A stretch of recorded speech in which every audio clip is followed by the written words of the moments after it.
it's not going to just magically disappear, if ever, depending on the loss. It'll soften. Yes. And I think we need to keep normalizing people's grief experiences, because you're spot on about the fact that everybody grieves differently, even in a family unit. Mhm. And just because your sibling is grieving one way and you're grieving another doesn't make their way wrong. It's not your way or the highway. It's not black or white. You and I know that to our core. It's messy. It's different for everyone. So honor what feels right for you, but don't judge what feels right for somebody else. This is the Life with Grief podcast, the podcast that talks about and normalizes the complexities of grief, life after loss, and all this entails, and so much more. I want you to think of this podcast as a safe space where I'm a friendly face and we're just journeying through this together to figure out how to live life with our grief in tow. I'm your host, Tara Accardo. I'm a grief and transformational life coach, and I'm here to serve you guidance, support, tangible coping tools, inspiration, and some laughs along the way to help you cultivate a more meaningful, intentional, and beautiful life. But grieving or not, we're getting into countless topics here on the podcast, from coping with loss to self-development and so much more. I'm so grateful you're here. Let's dive right in. Hey y'all, welcome back to the Life with Grief podcast. I'm your host, Tara Accardo. You guys, I am so beyond honored to share today's guest with you. I was connected with her through Instagram when I first started following her early in the days of Losses Become Gains. And I just absolutely fell in love with her content and her beautiful writing. And I have no doubt you are going to love her today as well if you do not know who this is yet. Today, we are chatting with Michele DeVille. She is a grief specialist, educator, coach, end-of-life doula, which, by the way, we talk about exactly what this is in this episode today, and I am so excited to share that with you as well. And she is also a speaker and writer, so she is truly such a powerhouse. And in this episode today, she not only shares her story with us, which let's just say is profound. She has suffered a lot of loss in her life and different types of loss as well. But really, her message is just so beautiful because, like most of us, she knows how paralyzing grief and loss can be. And it's because of her own painful life experiences that she is dedicated to helping others just like you who are struggling and who are facing some of their most difficult seasons ever. And her and I share the belief that we can't escape loss and grief, but we can choose how we live and love every single day. It all comes down to how we navigate it, how we cope, and how we can shift our perspective. And we have such an empowering conversation about this and so much more here today. So, without further ado, let's get into it with Michele.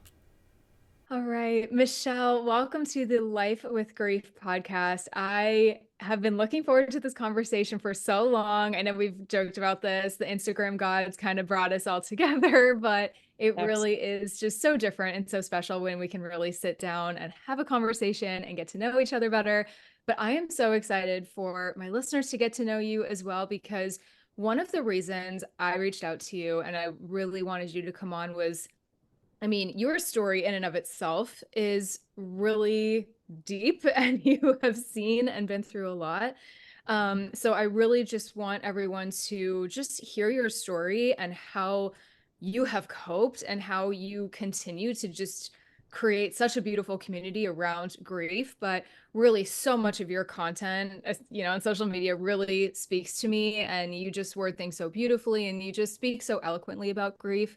But you're so knowledgeable as well. So with all of that combined, I was like, I can't think of a better, I can't think of a better guest.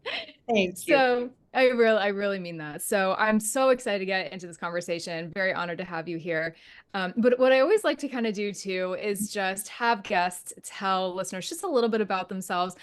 I like to say outside of our grief and our losses, but I've caught myself because I'm like, well, who we are can be very much a part of all of that, or like who we are now is sort of a product of all of that. So True.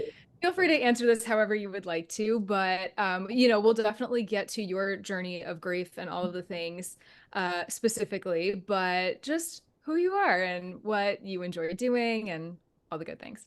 Yeah, no, I appreciate that question, because you're right. I think when we do this work, we get so wrapped up in it, and it's sometimes hard to separate ourselves from it. And especially if you're kind of on deck to try to help other people, or they're making comments, or they're sending you an email, or you have clients or whatever. So, we can help people no matter where we are, even if we're trying to relax or be on vacation or that type of thing. So I do try to have a life outside of grief. It's not always easy. I find myself not always being probably the most exciting dinner conversationalist, because I always tend to go to the deep stuff. Mhm. But no, so my husband and I, big part of my life, we've been together 13 years, married for 8. And I like to share that because we have a beautiful blended family with 6 daughters and now 3 grandchildren, and our dog Charlie. But I always joke around that we are the female version of the Brady Bunch. Yeah, yeah. And I always wanted an Alice, and I never got one. So Who uh, doesn't want I like to share that because that's a huge part of my life. Just an amazing family and friends. But my husband also owns a travel company, so I am blessed to be able to travel all over the world throughout the year, and I love traveling. And my most favorite place so far has been Africa. And on my list? people kind of laugh at me that know me, because one of my first jobs out of college, I attempted to be a flight attendant and I got airsick. so Probably that ruled was, that out pretty quickly. yeah, not a good career choice. So obviously I fly and I travel, but I take Dramamine. So Yeah, yeah. um, anyway, we have a cabin up north. We spend as much time up there as we can, which with the work that I do, that's kind of my Zen place where I go to get away and relax and catch our breaths. And yeah, I love writing and traveling and a good Netflix show, and, kind of do the normal thing outside of grief. Love hanging with my friends. And yeah, Yeah. it's a little bit Beautiful. about me. I live vicariously through you. I know when we've talked a bit offline, you're like, oh, yes, I'm traveling. I'm like, what is traveling anymore? I can't go anywhere with my newborn right now. I know. I was like, one day eventually again. One day it'll Such, come back. yeah, yeah. But Africa's on my list, so I'm very envious. It's Um, amazing. It's life-changing. It really yes, is. yeah. Speaking of life-changing experiences, yeah, I've no doubt. Yeah. So beautiful. Well, thank you for that quick little intro. Yeah. And again, I know, like I said, there's so much of our life can be intertwined with our grief. And that is, I mean, call this a Life with Grief podcast, right? Like Right. I just love really trying to inspire people that we can still have a Mhm. beautiful, full, vibrant, adventurous life with our Yes. loss, after loss, with our grief, all the things. And Right. first of all, everything you just said, there is a beautiful example of that.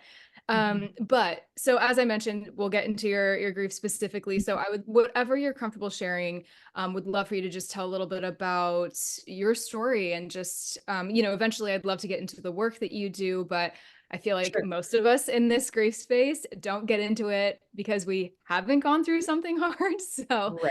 Right. yeah. So whatever you're comfortable sharing about your background there. Yeah, I think there's power in sharing our stories. Not only is it therapeutic, and even years later, I think if people are honest, we need to and we like to share our story a little Yes. bit. And the other thing is, it gives other people empowerment to share their stories, because so oftentimes we don't, right? So I'm happy to kind of share a story and a little bit of backdrop. But I've had a lot of losses over the years. And I always, mention my first big loss, because we all have one. eventually everybody's going to have that first big loss that kind of Ooh, comes out of cross nowhere and world. knocks you to your knees. Yeah. And a lot of times you don't even know what grief is when that Mm-hmm. happens. Yep. And my first big loss, I was 17, um, and my best friend was killed in a car accident. And I also happened to be in the hospital with an emergency appendectomy when that happened. So that kind of complicated everything. And luckily, they released me to go to the visitation and the funeral. And then I had to go back to the hospital. But I mention this loss because I didn't know it at the time, but it changed me so much as a person. And I believe looking back now kind of laid a foundation to eventually lead me into doing some of this work. And back then there were no resources, there were no Mm-hmm. podcasts, there were no good grief books, there were no guidance counselors waiting in the school gym when we all went back to school. And it was a really dark, dark, lonely time for me. So, um, looking back on that, I didn't think I was going to come through that. I didn't even know what grief was. If I'm honest, I had moments where I just, as a young 17-year-old, wanted to just join him. I'd spend hours at the cemetery. I mean, it truly was a dark time. Wow. And there was little to no help back then. Yes. So that kind of set me on a trajectory where I became hyper aware with each and every loss that I went through in the years to come, you know, um, not feeling always supported and comforted with each loss that came. And which is also one of the reasons I do this work, by the way. Um, and so, just like so many of us, I mean, I'm 60. I just turned 60 this past year. And the longer you have the gift of life, the more losses you're going to have. That's just the way it is. And I've lost both my parents at this point, just my mother a year and a half ago, which devastated me. Both my step parents and my first husband was killed in a boating accident on a holiday weekend, and 5 men died. And there was alcohol involved, and it was a horrible accident. We had 2 little girls at the time.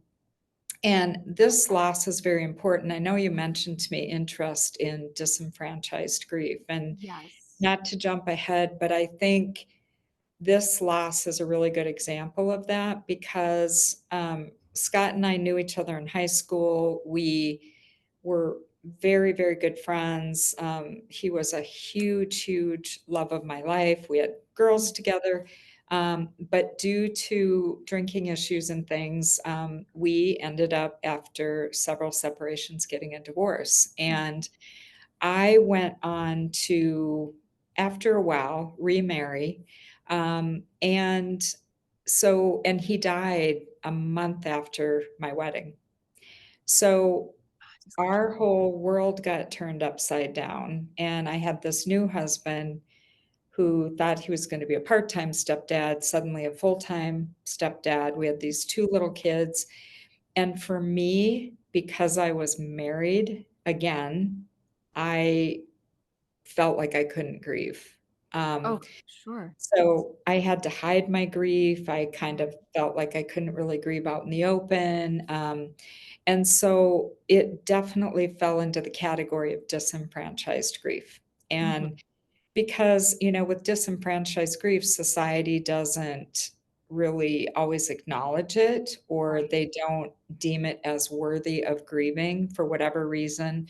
And there's a million different examples of disenfranchised grief, but I didn't even know what that was at the time. Alls I knew was I felt very alone, very isolated. I had all this grief going on because a marriage doesn't work out, still loved him, father of my kids, codependent with them, A lot of caretake, all history these there. things. Gosh. So Yeah. I felt widowish, I guess is Sure. what I'll call it. Yeah.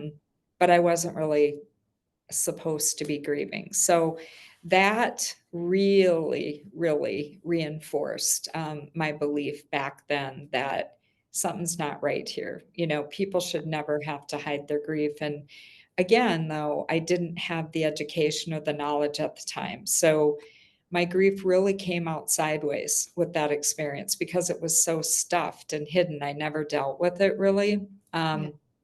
Plus, I had these two little girls to worry about their grief and kind of, try to help them through it. Um, so that was a huge, huge life changing event for me as well. Mhm. And really, my marriage took a hit and toll Sure. when that happened.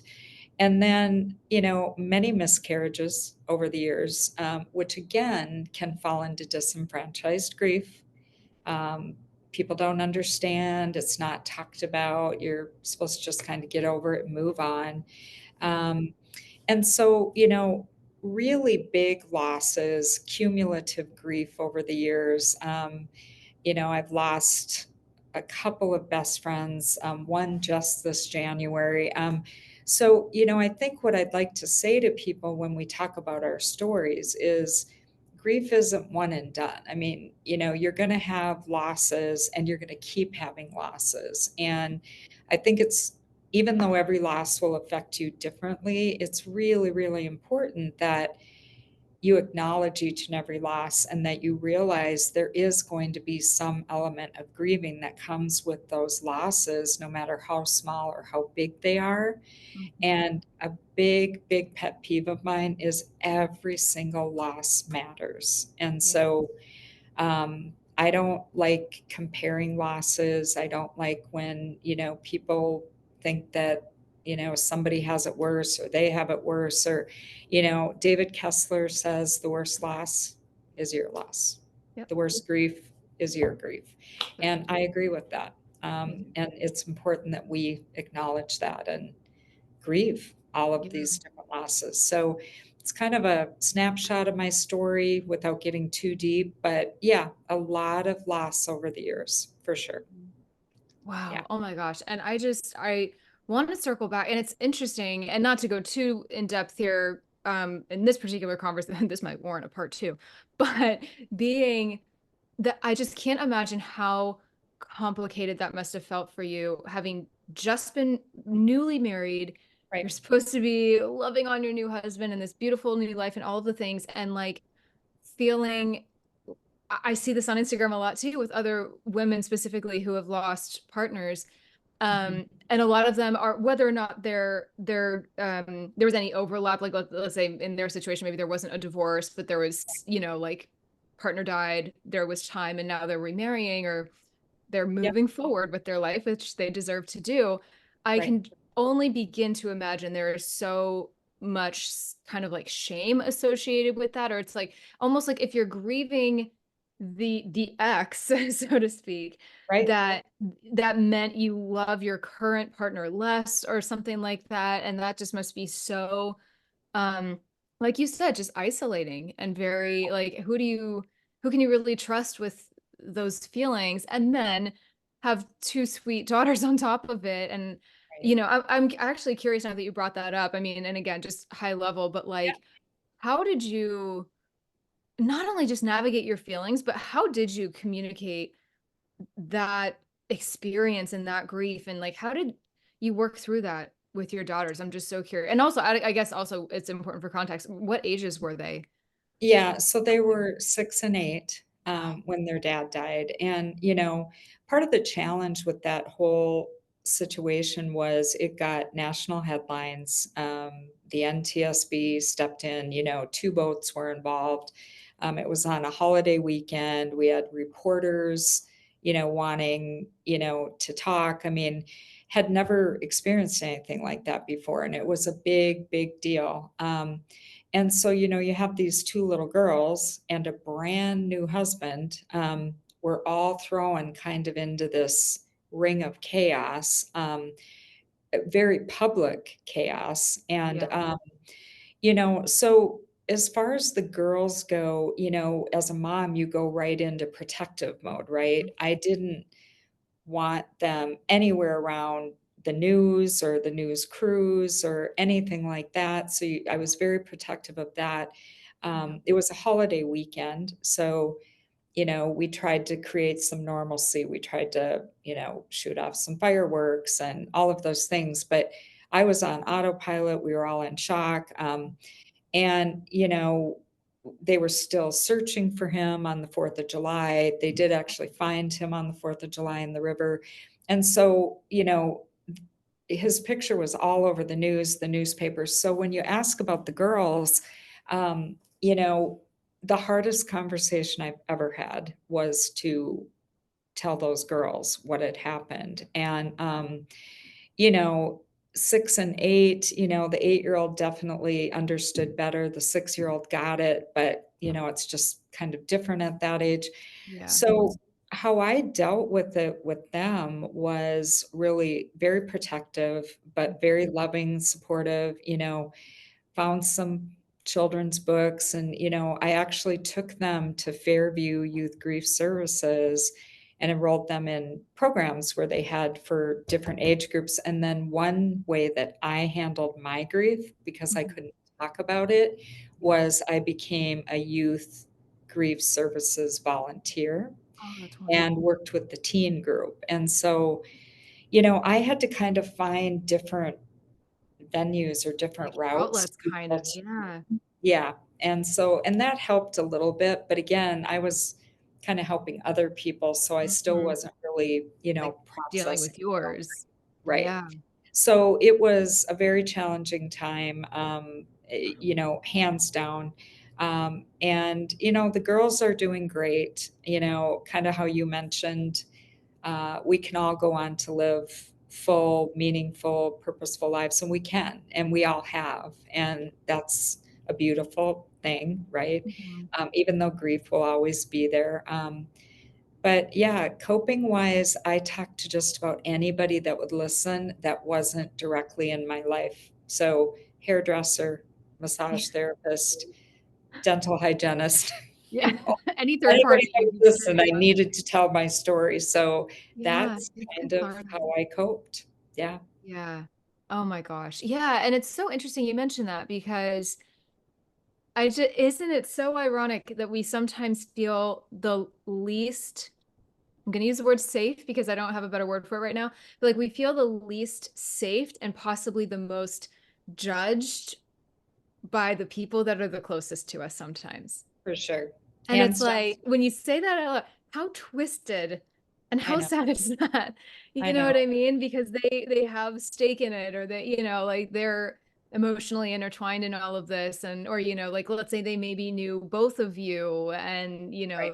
so they have thoughts and feelings about how you should be moving on, which Yep. this is also a bigger conversation, but it's just all the more reason that we cannot judge anyone else's grief or anyone else's journey with it or whatever. But it just breaks my heart that in so many ways, I don't want to put words in your mouth, but like there's sort of the suffering and silence a little bit that, Yeah. you had to turn. I think what you did with it though, I mean, and I actually, this is a perfect segue sort of into how you've gotten into the work that you have now. But so you took on that volunteering opportunity, which is amazing. Most people would not do that. That is not for the faint of heart, I would imagine. Or it just not everyone goes in that direction when they suffer a loss that great, but that's so selfless. So just talk to me a little bit about that experience, and then is that sort of what prompted going into like grief coaching, end of life doula? Like, how did that all come to fruition to Yeah. ultimately what you do now? You know, um, so Fairview Youth Grief Services had an amazing program. And ironically, my sister, Lisa, worked at that program. So that's kind of how I got connected with that. And Gotcha. I will say it definitely, I think, fulfilled me. I've always had this passion to definitely write, but also help other people, make a difference in the world, and all those things. I just didn't really know where that was going to take me. Sure. You know, back in the day, I had a corporate job, and I really had a corporate job a good chunk of my life, and was kind of doing things on the side for a long time. But that experience just kind of solidified for me that there's so much grief out there, so many people hurting, all ages, all kind of losses, heartbreaking things, and that there's a lot of work to be done. And we need to have people who are compassionate and don't judge in that space, and can create a safe space for people to be able to share and talk and, try to find their path forward. And so I would say, yes, that kind of laid groundwork for the work that I'm doing now, although that was a long time ago. And I got sidetracked again back to being a mom and, trying to help my kids. And, eventually, and I had a corporate job, I had to pay the bills, all this stuff.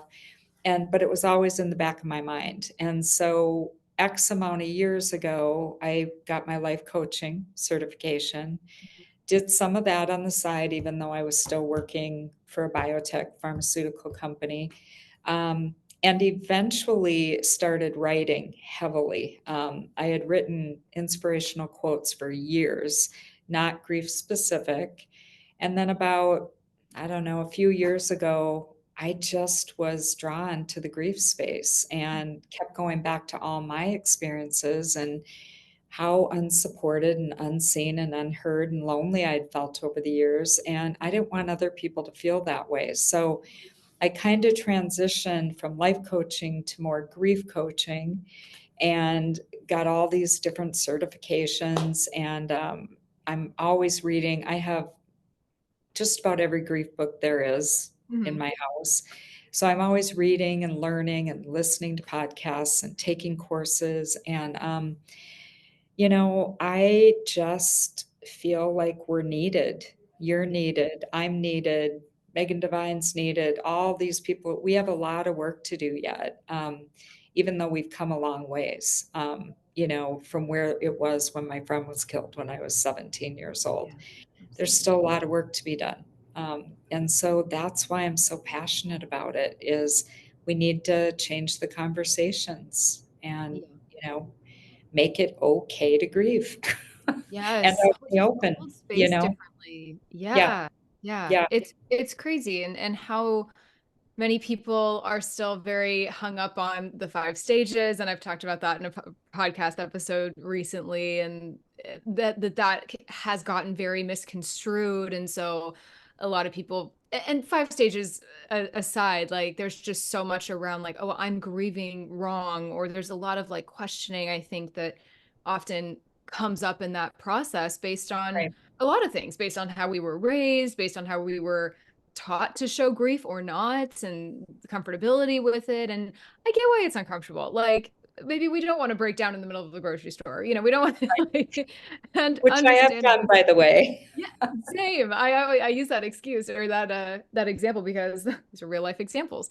Right. But yeah, it's something, it's so crazy that like, you mentioned like, we still have a long way to go, even though it's gotten better from when you were younger. It's like the fact that we have that much more to go says a lot. And the fact that it has come a long way, and it's getting a little bit better. But I feel like one of the biggest opportunities in this space, and hopefully this continues to improve, is, I think a lot of people like maybe know they need help, but they don't like feel confident going to get it, or they think that like a therapist is the only way to do that or something, which Right. no knocks to therapy. I've been to therapy. It's very, very Yep. helpful. Me too. But sometimes you're just, maybe it's not like so much past stuff we need to like deal with. It's just like, Mhm. how do I cope with this loss right now in front of me and everything that means for me down the line? It's like that For sure. present sort of forward thinking. And for anyone who's kind of like unsure of the difference, that's kind of high level the difference, Yeah. Yeah. between the two. And that's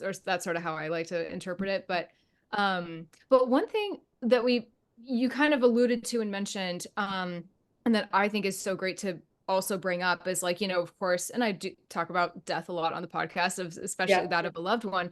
But, there's so much, and I can only begin to imagine what you went through with this is, we also grieve a life that we thought we were going to have. Like our whole life trajectory could go in a different direction. So, Right. and also, and you mentioned you got a divorce. That also is a type of loss to grieve, right? And so For and what was so beautiful that you mentioned was just that, losses of all kinds and all shapes and all sizes need and deserve to be recognized. And, there, I feel like there's so often, let's say, for example, there might be like a death, but then there's like so many countless little nuances and little deaths or little griefs that we have to Yes. cope with in between there.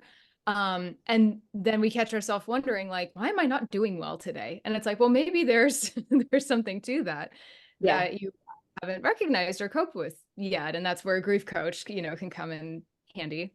Right. Real quick interruption here, and then we'll get back to this episode. If you're someone who is experiencing some form of loss and are trying to navigate the complexities of grief, which you likely are in some capacity if you've stumbled upon this podcast, then this message is for you. If you haven't heard about my Life with Grief membership and community yet, this is truly something you need to check out. This membership is here to guide you into living a deeper, more meaningful, and full life after experiencing loss. Who doesn't want that, right? I created this membership because I know what it's like to navigate and cope with grief on a daily basis, and I know the tools and support it takes to do this effectively. I've done the work myself, and I've coached people just like you to do the same.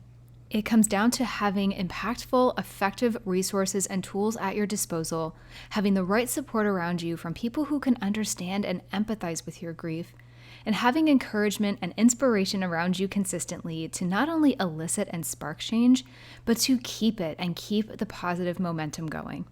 Enrollment opens once a month for a limited time. Check out the details linked in the description, and I hope to see you in there.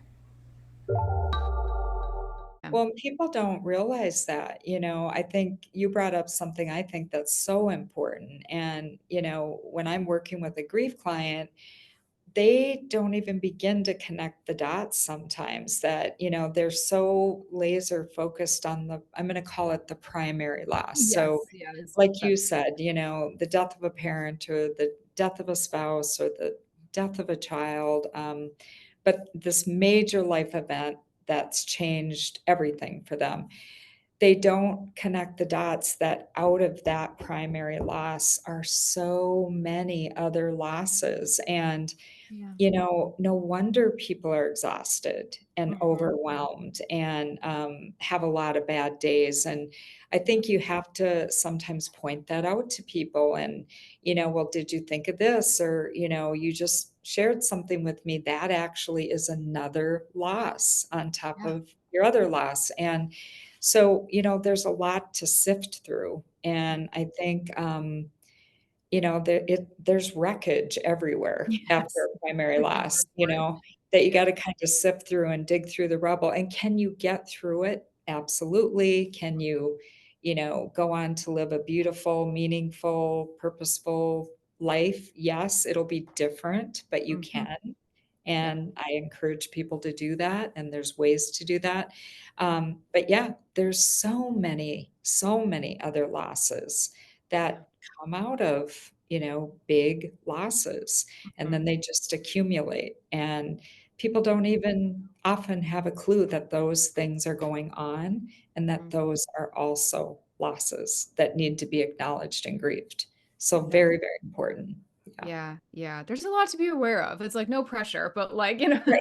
there's like, No okay, we're kind pressure. of focused on this main thing, but Yeah. then yeah, I just always love calling that out because in with some people that I work with as well or in my membership, they'll be like, "Yeah, I'm kind of feeling like this way about it, but I don't know why or whatever." And it's exactly like you said. You're like, "Well, just what about this?" or thinking about it this way, just, mirroring that back to them and they're like, "Oh my God, maybe." And and it unlocks these beautiful aha moments, but that's really what so much of coping with our grief is, right? And I know it's like a continuous process, this whole living life with grief, and Yeah. Yeah. it's a moving forward. It's not a moving on per se, but yeah, I think that's just all the more reason that it's so important to just give ourselves all the grace in the world and understand that if we're feeling some type of way, like it was probably not for no reason. So sitting with that and ultimately having the right tools to do that. But that's hard. I always joke, it's like sometimes we have to be our own grief coach in a lot of ways. You know, if you don't literally For have a sure. coach, or you can't have your coach with you 24/7 in the little back of your head, Right. you know, so much of that has to come from within us. And that's scary. That can be an intimidating process. And It that's, is you know, scary. hard to do as you're also the one grieving. You're like, oh my God, can I Right. get a break? Well, and I think you mentioned, self-awareness, right? So oftentimes, it starts with being aware. Yes. And some of it is learning more about grief because, all of a sudden somebody's grieving and they have these constant headaches, or they're super fatigued, or they all of a sudden have new GI issues, Yeah. or they feel like they're in a fog all the time, or they can't stop crying, or whatever. And Hmm. again, people don't always realize that grief impacts you not just emotionally, it's not just sadness and crying, it's also, impacts you physically, mentally, emotionally, spiritually. And so I think, kind of like you said, we do have to be a little bit of our own cheerleader and our own advocate. Yeah. To If you don't have a coach on call all Hmm. the time, or a therapist, or whatever you're choosing to do, and a lot of people don't do anything, I always encourage people, educate yourself, learn more about grief, because in order to be able to grieve in a healthy way, you have to understand it, and all the different, complicated things that come with it, so that you can find healing and move forward. Otherwise, it's easy to get stuck.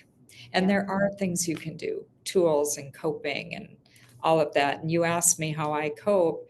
Really, back in the day, it was, if I'm honest, I didn't cope real well back in the Mhm. day because I didn't really understand. I didn't know to connect those dots, just like so many of my clients. And so I did a lot of learning and self educating over the years, because my grief started to come out sideways in Yeah. unhealthy ways. And that happens to a lot of people. So all of these things I'm sharing are one of the reasons I'm so passionate about doing the work that I do and shining a light on all of this stuff, so that people are more aware, so that they can get help and give themselves permission to grieve, which is also really important.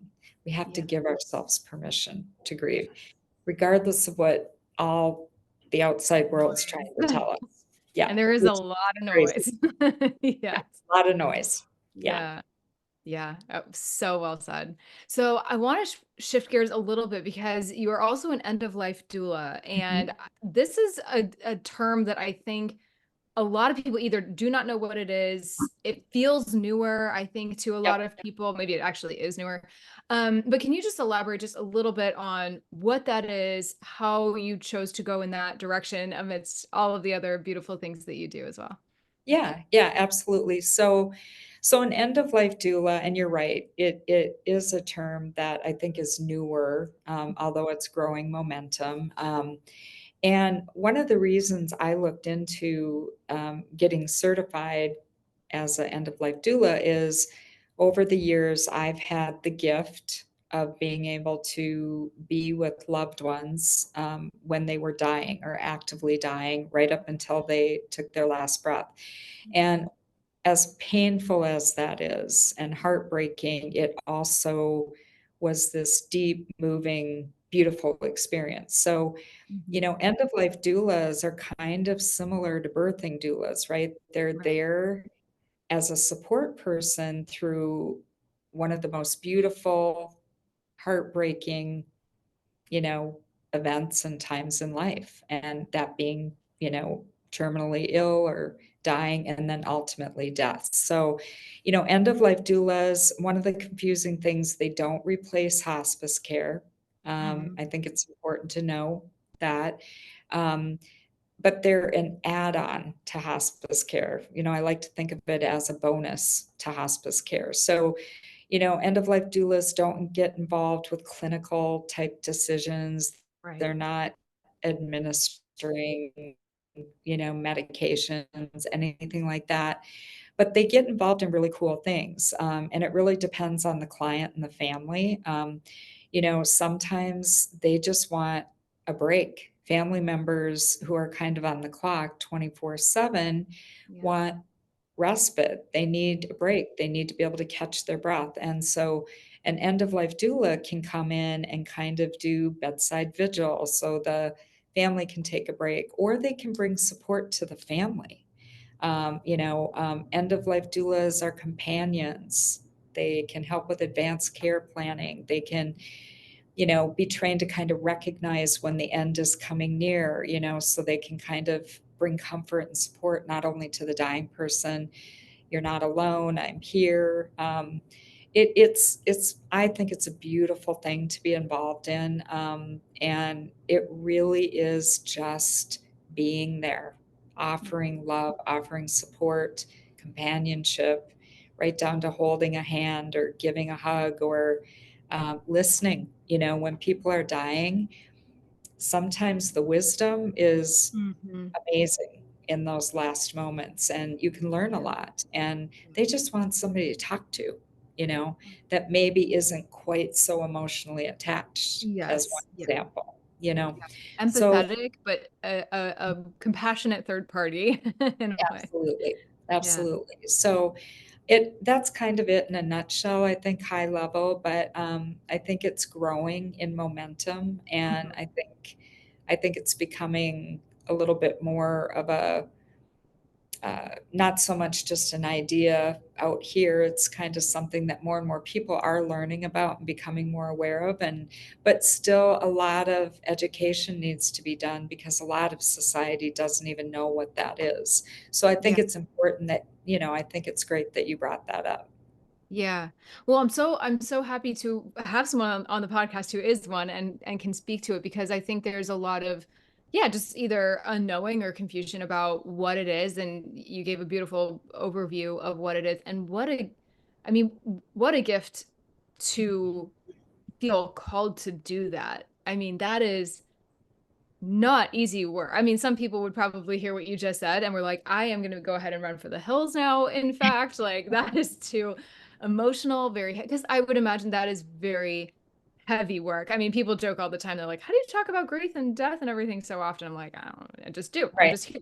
Yeah. But that really takes it to another level, because not only are you around someone who is nearing the end of life, but, you know, emotional family members and their grief, and a lot to digest and Right. unpack there. But I guess in some ways it's sort of helpful being maybe a third party. You're connected, you're there, you're showing just that love and that empathy that they need, but Right.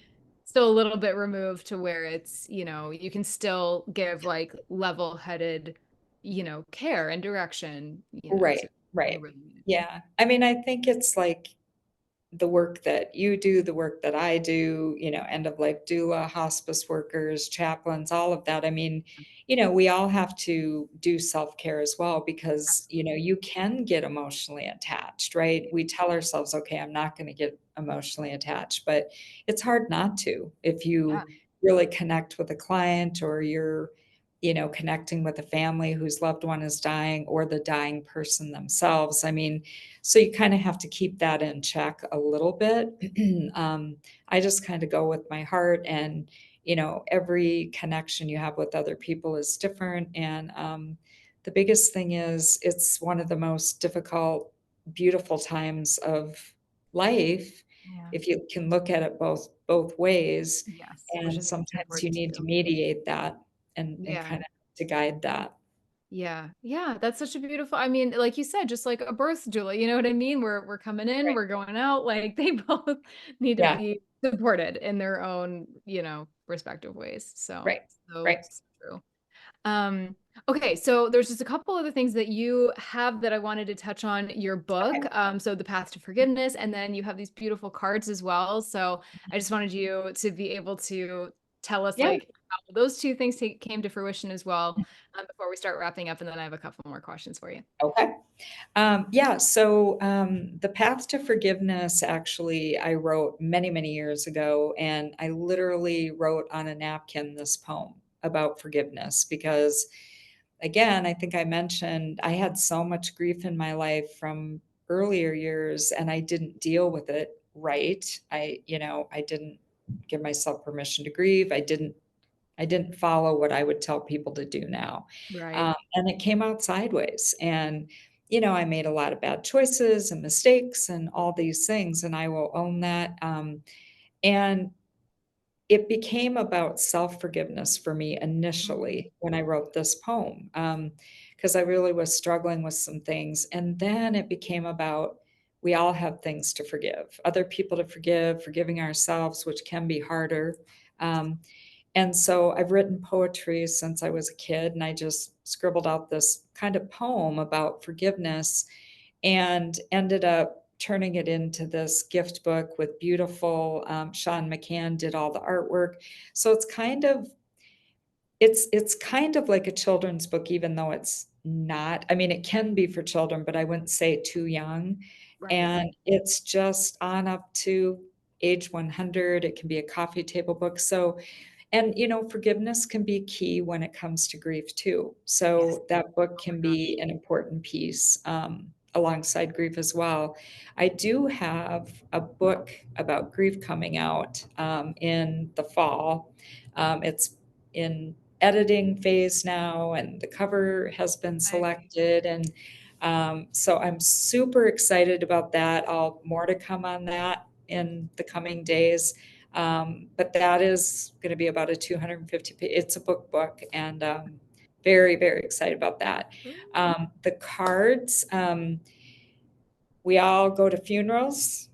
We all stop at Walgreens or CVS on the way to the funeral. We run in, we grab a sympathy card, we Mhm. write in it quick, we go to the funeral, we drop it off, and then everybody goes back to life. Yep. My partner Rachel and I, she did the artwork, I did the writing. I believe that we need to continue to support people who are grieving or going through a difficult time long after the funeral is over. And Mhm. it can be other losses too. I'm just giving Sure. that as an example. So we created this card line to, send a loved one a card 6 weeks later or a year later or on one of those difficult milestone days. Yeah. Have them on hand because people feel alone and unsupported as soon as everybody goes back to their own lives. Yep. And it's one of the hardest and loneliest parts about grieving. So that is where that passion came from to develop these cards. And, I just am a big believer in that. Send a note, Yeah. drop off a coffee, send a card, Yep. buy some flowers. Months later, weeks later, couple years later, don't forget your grieving family and friends because I guarantee they're still grieving. They're feeling it. Yeah, that does not go away. Right. And like you said, like big milestones might come up, like big, just new chapters and phases of life. Like I've spoken Right. about this recently, but like with my daughter now being born, yet my parents died 3, 4 years ago. But Right. like this is kicking up a whole new range of emotions for me, to say the least. Absolutely it And is. it's not that, people don't check in with me. They do, but like certainly not like they would in the beginning. Right. And Right. Right. now I'm in a place in my grief and being a grief coach and everything. I'm like, okay, I'm not going to chastise anyone for that. But it's just such a testament to like grief is a nonlinear, never ending journey. Things are Right. going to come up, even if someone is getting better or at least Mhm. seems to be on paper, you have no idea what they could be going through. Right. Colleagues, especially, like I've talked about this like with work and recognizing grief in the workplace, either if you're as a manager or just friend to friend, colleague to colleague, like, having to compartmentalize Right. all of this. And it's brutal. So for to have someone just small gestures, hey, I'm thinking of you, hey, I haven't forgotten about you. It is Mhm. amazing how much you can turn someone's day around. Just Agreed. That little touch time. And side note, two things you said that I think are so powerful. That grief in the workplace thing is a huge, huge, huge That's a whole nother pet peeve topic of for sure. mine. That's a whole another podcast. Yeah. Um, and I'm doing some work in that area because it's a mess. I mean, Yeah. lot of changes need to happen there. Yep. And for you, with your little one, which by the way, I'm so, so happy for you. But you hit on something super important, right? You can be moving forward in life after a Mhm. major loss and checking all the boxes and find great coping tools and all these things so that you can go on to find that meaningful, purposeful life. One of them being, in your case, having your child, right? Mhm. Um, but other big life events like having a child or getting married or whatever it is Yeah. can kick up and stir up losses and grief things that happened years ago, Yep. even though you are doing better or you're in a different place than you were when it first happened. So I think that that's another thing that people need to remember. Yeah. Like, I do not believe if the loss is big enough, it ends. The grief doesn't end. I Totally. believe Yeah. we carry it, we integrate it, we can have a good life, all those things. But it's easy for grief to get stirred up even years later, no Yep. matter how good your coping tools are. So, Yeah. Yep. Yeah, exactly. And that's why I think it's where I will say it until I'm blue in the face, until it's just more normalized. And that I know is just so much of the work both you and I are doing. And so speaking of coping tools, and just to wrap this up, what yep. are maybe just 2 to 3 high level tips or pieces of guidance or wisdom that you would give to anyone listening here today who is dealing with, and this can really be any kind of loss. And I always, Absolutely. preface this for anyone listening. I think a lot of people here have likely lost a loved one in some Mhm. capacity, but Mhm. loss has a lot of different faces, as we know. So, just what has helped you? What has helped the people that you've coached? Maybe just 2 to 3 things that you're like, yeah, Yeah. these are my go-tos. Yeah.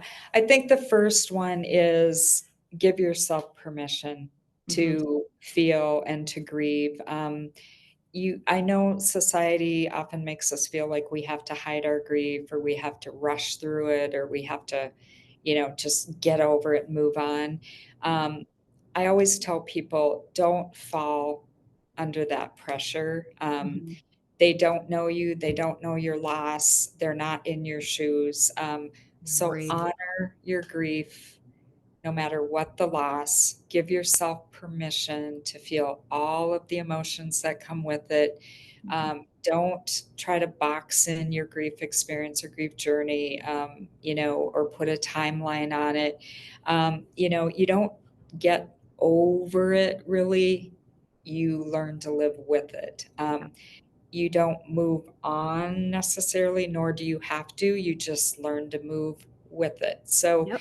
those are kind of, I think some of the most important things for people to remember is, and then ask for help, you know, surround yourself with people who do get it, even though they don't walk in your shoes. There are a lot of people out there that they are going to support you without judgment or unrealistic expectations. And take care of yourself. Give yourself grace. Our bodies and minds and hearts take a beating after Mhm. loss. Be aware of that and make sure you're taking care of yourself. Say no, change your mind, set boundaries, give yourself grace. So, Yes. And when other people don't give it to you, because there are going to be times, as you are painfully aware, and probably a lot of people here listening, where you are not going to get grace from people, or right, there will be a lot of judgment, either from people close to you or some people kind of removed from you, or complete strangers in some right, cases. But I think, absolutely, said, just to reflect on something you just said, you're just like, people do not know your grief. And like, no one lives in our heads rent free unless we let them. So, and no one knows what's going on in here. And I always say, like, let's say in the example of like two siblings, right? You might lose the same parent in Mhm. theory, right? But you process it different, or it can affect one person differently or whatever. So I think to everyone just remembering like grief can look very different to a lot of people.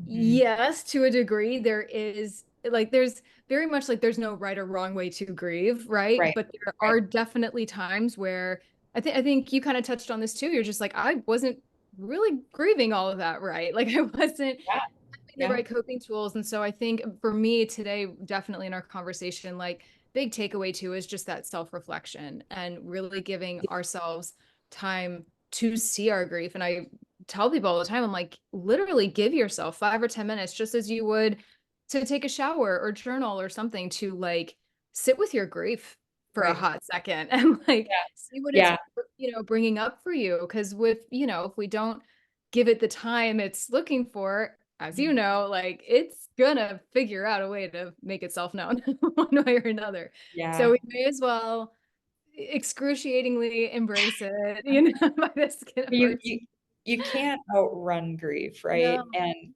people it's counterintuitive, I know, because, Yeah, we learn our whole lives, well, I don't wanna be in pain or I don't wanna hurt, so we try to avoid it. But yeah, fair enough.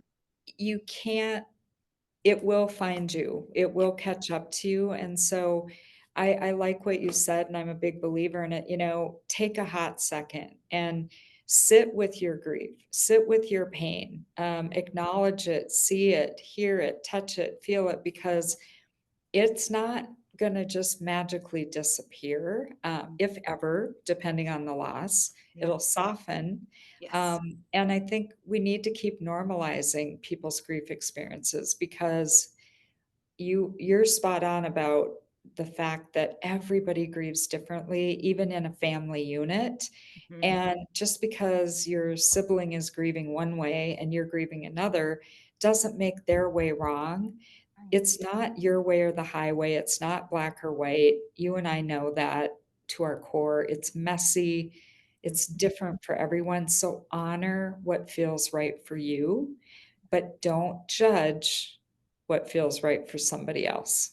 Yes. Oh my gosh. I mic drop. Like that's so cliche, but like what a beautiful way to end this episode. I'm just gonna end it right there because that was just so good. It was like it's so accurate, so true. So I really hope anyone listening today walked away not only with just like a lot of lessons and things to think about, but just a reassurance that like your grief is yours, someone else's is theirs, but we can come together and talk about it and it can be cathartic and we don't have to put this wall up or assume that we don't need the help if we're feeling off someday or whatever. I mean, grief runs deep. It Runs runs deep, very and deep. it's okay. It's okay. It's Yeah. okay.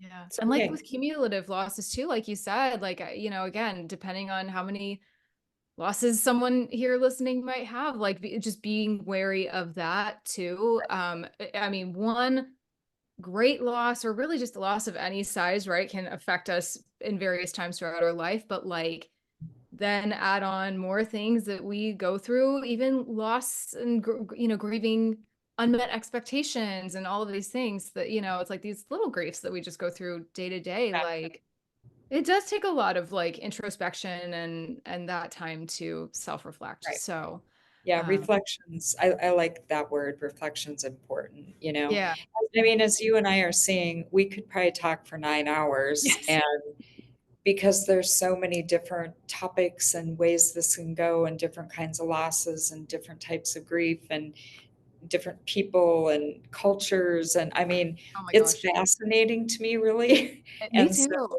I Yeah. like I said, I'm not always an exciting dinner conversationalist, and if I want to sleep on the plane instead of talk to somebody, alls I have to tell them is what I do, and they put their You're like, I'm headphones gonna on, so I'm gonna go ahead and look out the window now. It's so good. I love Mhm. it. Well, I at least very much enjoyed this conversation. I It have was no great. doubt everyone listening. I feel like we hit a lot of bases here. So, Yeah, like I said, lots to think about. yeah. But if anybody wants to get in touch with you or find your amazing content like I did, or work with you or any of the good things, your book, cards, where can they find you? So I have a website, Michelle with one L, DeVille.com. You can find me on Instagram at Michele DeVille, where I write every day. Or my Facebook page for grief and loss is Dare to Grieve. So those are the best ways to find me. If somebody wants to email me, grief@micheledeville.com. And I'm just here to help, like you, and to normalize grief and make a difference out in the grief space. And I'm so, so happy and honored to connect with you, because I think you're wonderful and you're doing amazing work out there. Thank So you so much. thanks Well, for that goes having me. both ways. Yes, like I said, I'm honored to have you here and just so grateful and inspired very much so by the work that you do as well. Thank you. So thank you so much for a beautiful conversation. Thank you everybody for tuning into this today. And by the way, all of that you just mentioned will also be linked in the show notes for everyone. So thank you Great. so much for your time today, Michele. I appreciate it. Thank you. It was awesome. Take care. I am sending you a huge thank you for tuning into today's episode, my friend. I'm so grateful you're here and for the steps you are taking to heal your heart, open your mind, fulfill your soul, learn, grow, and evolve, and move through this crazy thing called life in big, beautiful, impactful ways.